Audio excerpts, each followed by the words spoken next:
Shortly after my conversion, I began to feel the call to preach. And it was probably maybe a year after that I began preaching wherever I had an opportunity. My home church, um,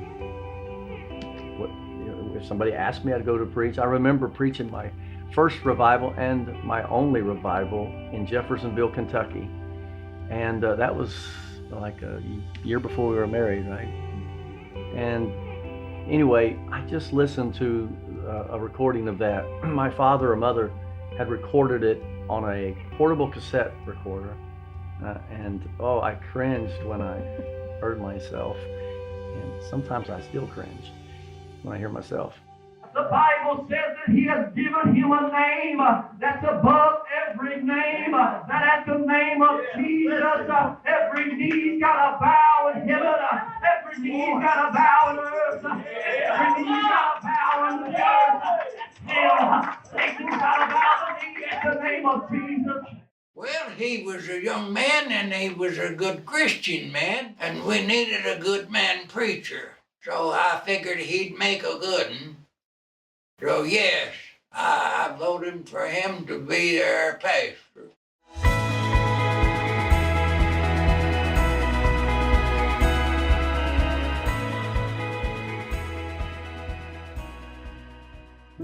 I became pastor of the church in 1992, January of 1992.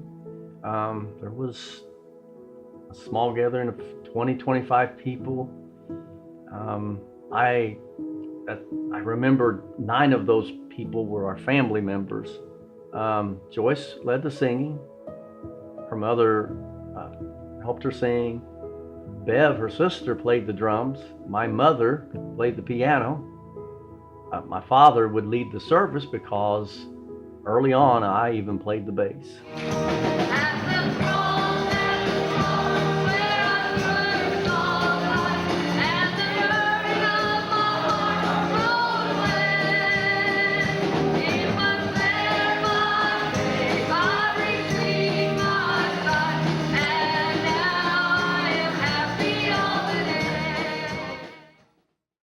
Our circumstances were very hard. We had 2-year-old twin boys. And around December 1991, Aaron kept complaining about a headache. And so I took him to the doctor, and they said that he had a virus. And so then Christmas Eve, he was still sick. So I took him to the emergency room thinking maybe that they could give him something that he can, feel better and enjoy Christmas. They also said virus. So then after Christmas, I took him back to the doctor, and they ordered a sinus x-ray, and it was negative. So then they scheduled a CAT scan, and it was for New Year's Eve of that year. And I can remember how the nurses just looked at Dwayne and I with pity, and I couldn't understand why they weren't waking Aaron up, and we knew something was wrong when his pediatrician came into the emergency room or into the CAT scan room, and had tears running down his face, and he said that your son has a brain tumor, and it was a rare malignant brain tumor called medulloblastoma. And I can't begin to tell you how heartbroken we were. I can remember us spending the night there that night, of course being in shock. And I can remember Dwayne saying to me, weeping may endure for a night, but joy comes in the morning. And we just held on to that. And God gave us His abiding peace and faith that we can't explain.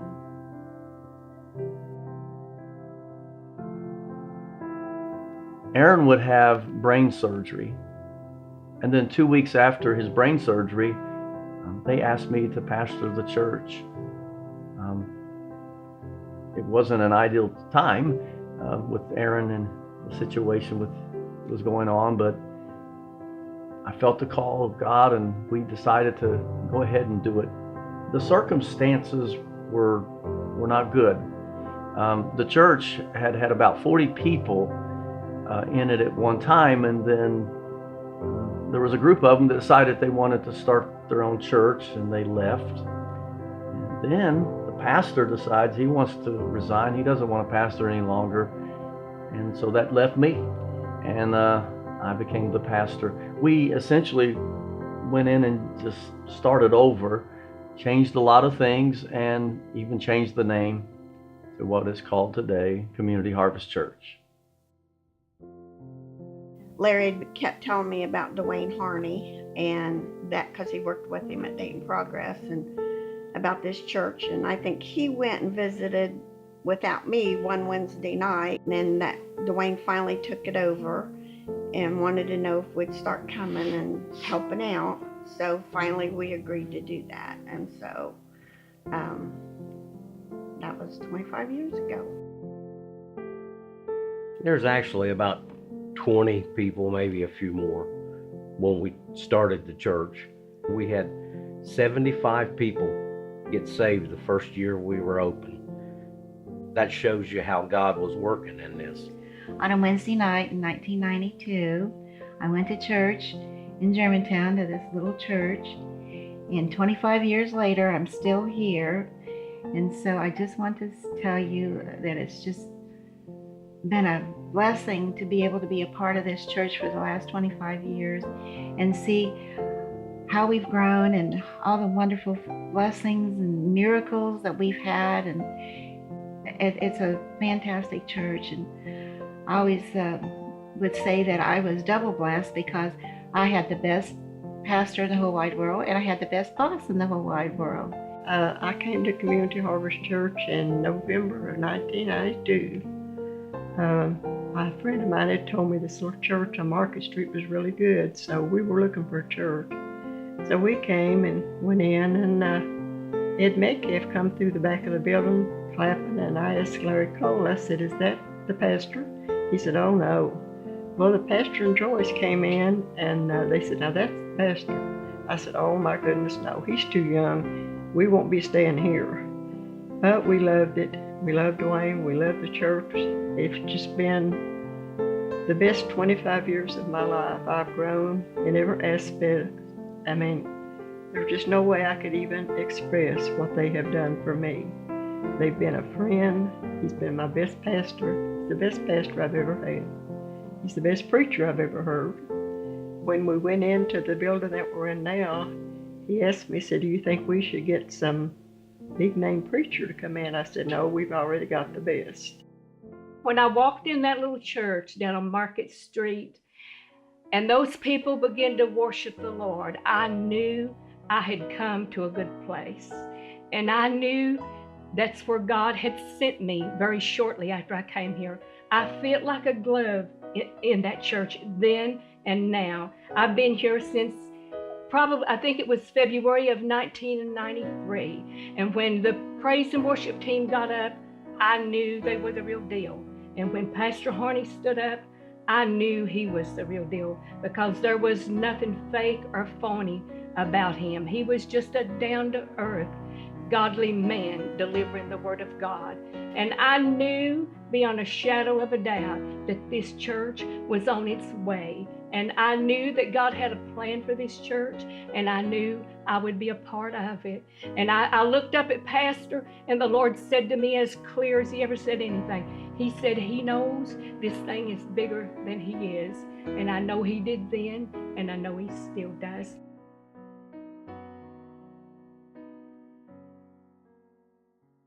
You will not be divided according to your ethnic group.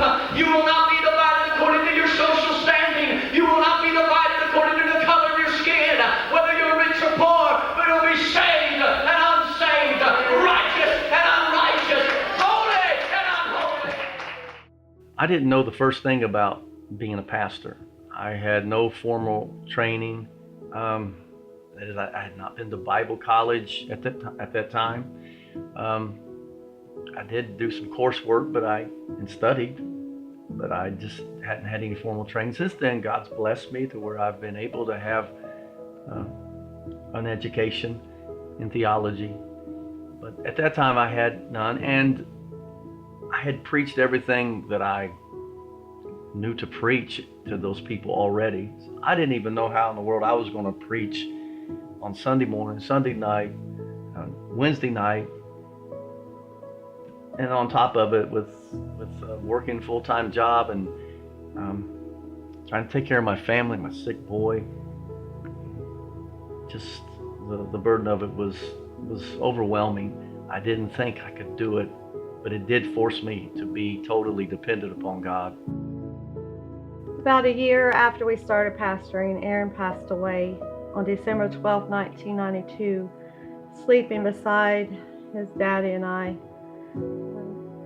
We were so hurt and so broken. We didn't know how we were going to continue.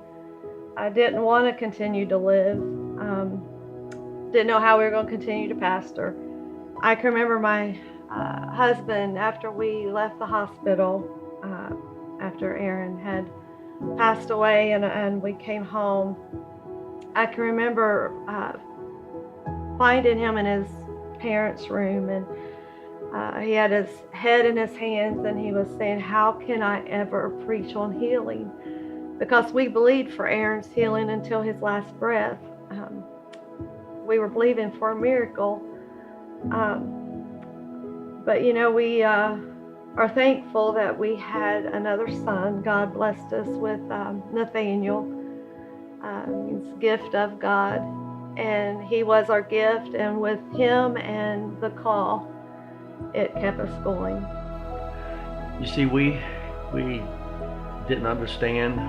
We still don't understand why our boy died. I do know this: God's too loving to be unkind, and He's too wise to make a mistake. He didn't make a mistake. I know that my boy's in heaven, and I'm going to see him one day again. Do you think I believe in life on other planets? Yes, I believe there's life on a suburb called the New Jerusalem in heaven, where the lame leap and the blind see and the deaf hear, where Abraham, Isaac, and Jacob dwell. Hallelujah, where the Lamb is the light of that city. Amen, where the roses never fade. Oh, and where a boy named Aaron Dwayne Harney is there waiting on his daddy just inside the eastern gate. When I get home, I'm going to have a grand, glorious celebration around the throne of God with my baby boy. But I do understand some things that did happen. Some of the reasons, I think it had a profound effect on Aaron's mommy and daddy. We would never be the same. Through that brokenness, God revealed things to us and changed our lives. I think that we became more compassionate toward people that were hurting. And I think maybe the thing that the biggest impact on me was probably the understanding what's really important in life. It caused me to have an eternal mindset, because the most important thing in life is whether a person's saved or lost. It doesn't matter if they're rich or poor or what they've done. All that matters is, are we ready? And so we became more eternally conscious. That caused us to want to win souls even more than we had previously desired to do so.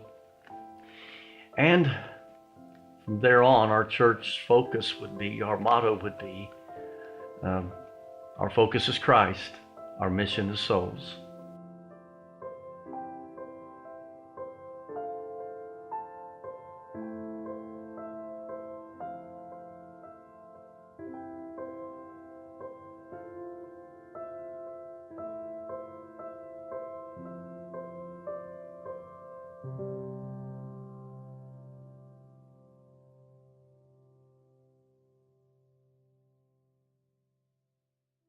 I can't explain it, but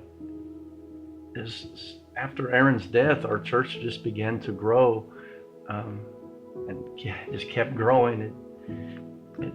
It's hard to explain. We had tremendous services. There was a great anointing there. There was excitement. There was passion.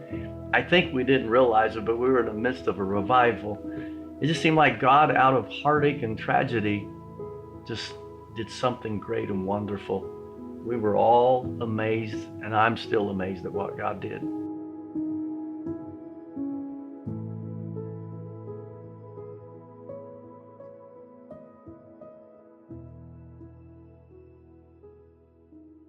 The journey to the facility we worship in today began when the first building on Market Street was being sold. We were renting it from another church, and they actually offered for us to buy the building, but we couldn't at that time. There was no way to do so, and so we had 30 days to get out of that building, and so we looked at renting or facilities, or we even went to churches and asked if we could have an afternoon service, and we couldn't get anybody to let us have a service. So finally, just when we thought we were out, we were going to have to try to find a church to go to, we found the Seventh-day Adventist Church. They had church on Saturday, of course, and they were allowing us to have church on Sunday and Sunday night, and we had church on Thursday nights in those days because they had it on Wednesday night. So we were able to go into that facility, and people were saying, you go up there, the Germantown Dam, it's in the boondocks, you're going to lose a lot of people. In fact, one person said, you're going to lose 20% of your people. But that didn't happen. In a month's time, we had to move from the sanctuary there and move out to their gymnasium. Thankfully, they had like a full-blown college, I think, size basketball court there. And so we were able to move out to that.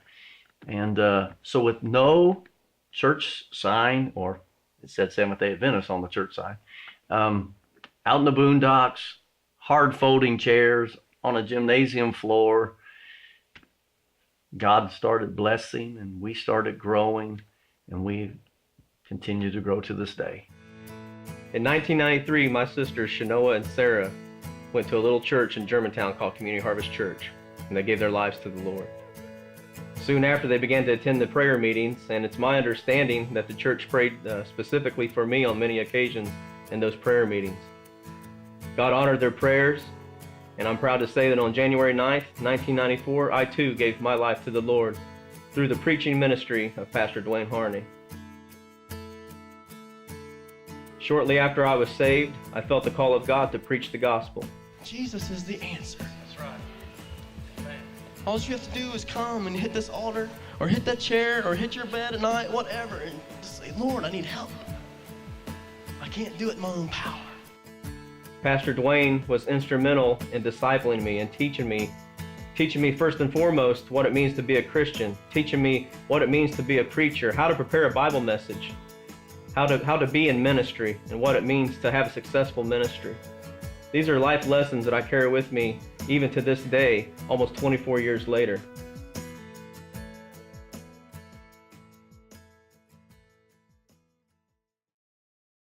I actually started attending the church on the hill with my dad and stepmom when I was a toddler, and they actually got saved there and then got married after a church service one day.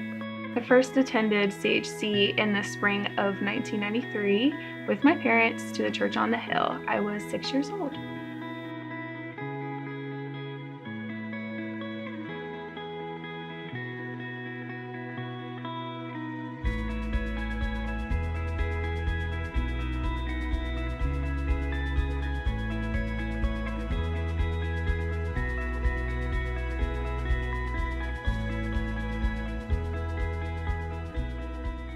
If I can get some of this out of here, I want you, as soon as I pick it up, I want you all to just give a great big praise the Lord, would you? All right, I'm going to do it right now.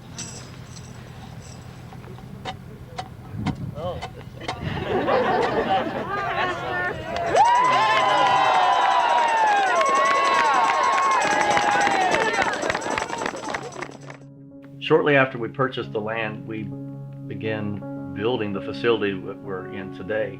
Of course, then it wasn't near the square footage that we have today. And I remember, it was a 100 by 100 building, by the way. And I remember trying to get a loan from the bank. They didn't want to loan us very much money. So at first they were only giving us $125,000 to build this 100 by 100 building. Of course, that wasn't nearly enough. They finally upped it to $145,000, but still well short of what we needed to build the building.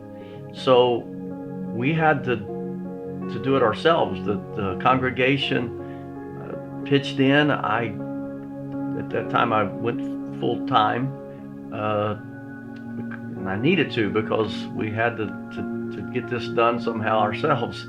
And I can literally tell you that there's blood, sweat, and tears in this building.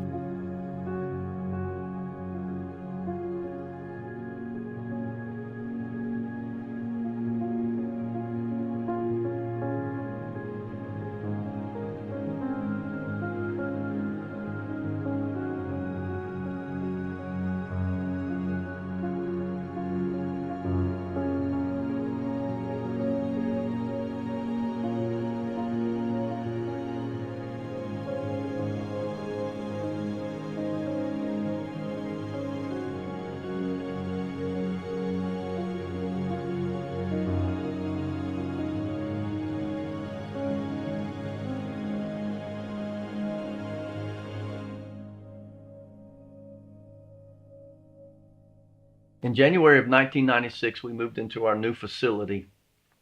Now we had collateral, so the bank was willing to let us borrow $225,000 now. So we refinanced. We were able to put our parking lot in and a church sign up. In 1996, Doris and I was seeking the Lord and visiting around different churches, trying to find out what church, where the Lord would have us be, would be the best place for us. And Doris has got the testimony about how we came here. Well, we came here because Jim talked me into it. I didn't want to come. I was used to very small churches. Of course, this church wasn't very big at the time, and I just didn't really want to come, so I kind of came with a bad attitude. But I walked in, you could smell fresh paint, and everybody was so friendly, and I was impressed by that. And then the music started, and I thought I died and went to heaven. And then Pastor, when he got up to preach, I knew that he was my shepherd. He has always led us in the right direction. Very proud to have him as a pastor. And as I always tell him, he's the best pastor in the whole wide world.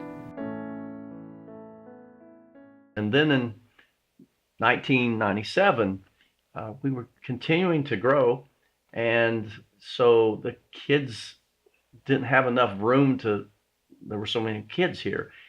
And so we added 40 feet onto our facility so we'd have room for our kids. And also in 1998, something very special happened. Naomi, our beautiful little girl, was born.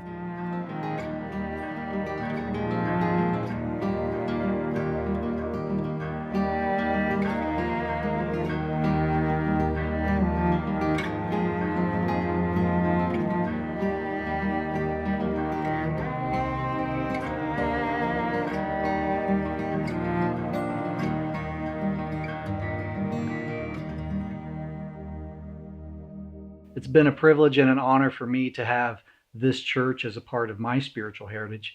I remember back probably before 1995 visiting what's commonly referred to as the church up on the hill off of Conservancy Road. I just remember the vibrant preaching from Pastor Harney, the awesome worship from the worship team, And even though I was living, I believe, in Texas at the time, I couldn't wait to come back and participate in this church.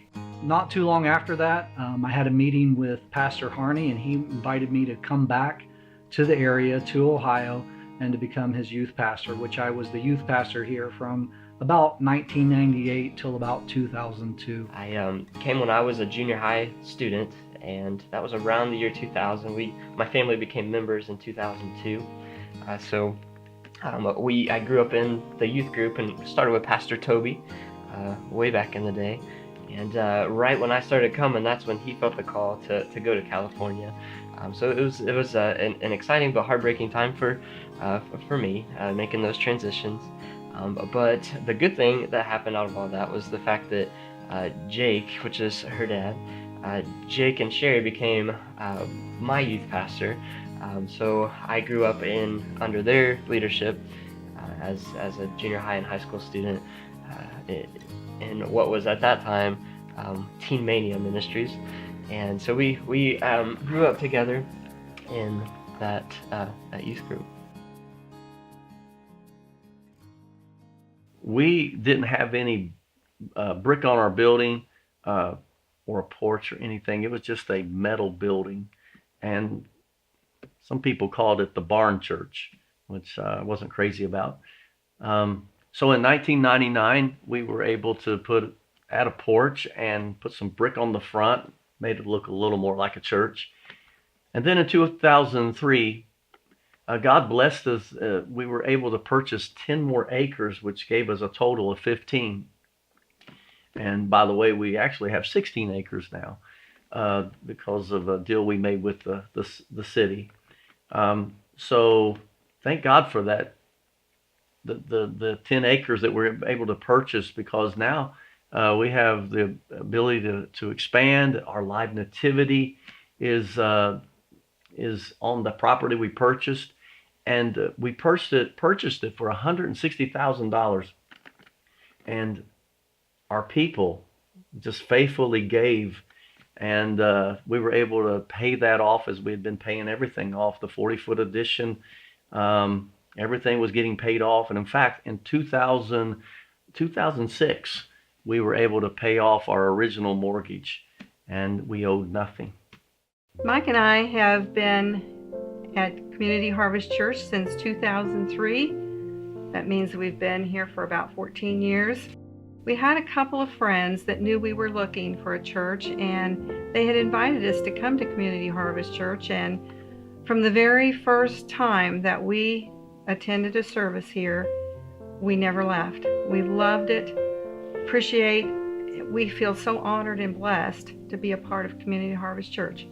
We came to Community Harvest, and Pastor Harney's messages have been anointed, been insightful, and they have challenged us to a closer walk with God that has meant so much to us. And the people here at the church, the first thing that we noticed before we stepped into the sanctuary was there was a love here, a genuine care and concern. We felt welcome. And as Charlotte said, we feel truly, truly honored, truly blessed to be a part of this family and these people. We love them. We feel they love us. In December 2005, Chad Miller, one of the finest, sweetest, godliest young men I've ever known, died tragically in an automobile accident. In 2005, I personally went through the most tragic time of my life. It was December 17th, 2005, and that's the night that my brother and I were traveling home. We had done outreach together all day. We had actually worked with my parents at they have some apartment complexes. We had worked together as a family there, and we decided that we were going to go home and have a movie night. And my brother and I, we were on the road to go get that movie back in the days with the video stores. But we were on our way, and I fell asleep at the wheel. And we veered off the road, and we ran into a tree. And that's the night that my brother passed away in the passenger seat of my truck. And obviously it's a crucial, tragic time in my life. But I can just remember the days, the weeks, the months, how supportive how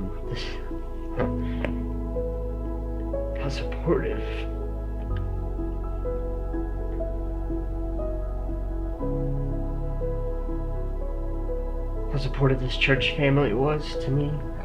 Not just pastor, he was of course there. He was an amazing encouragement, but just so many people, so many calls, people calling just to pray on the phone, people bringing food, people just being there, people offering their help. So even through the deepest, darkest time of my personal life, CHC has been just such a foundation, such an encouragement to me personally.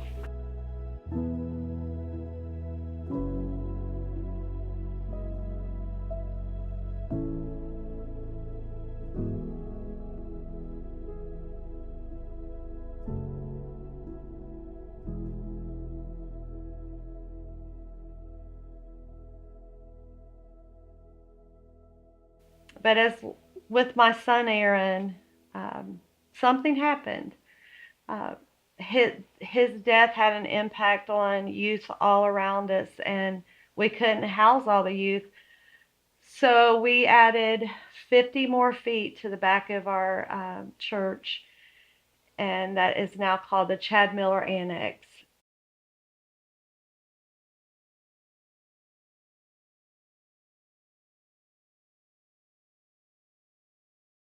I want to read from 2 Chronicles chapter 7, verse 15.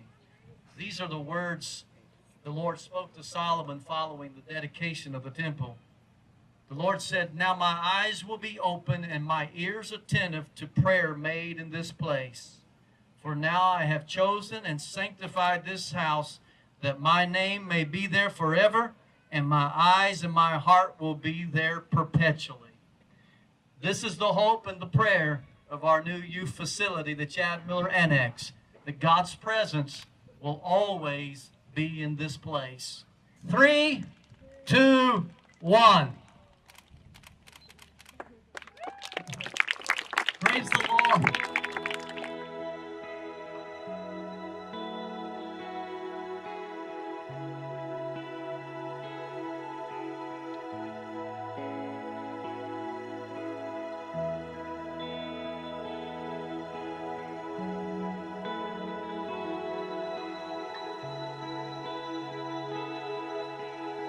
And then in 2010, we wanted the very best for our children, and so Pop Rock Square was completed.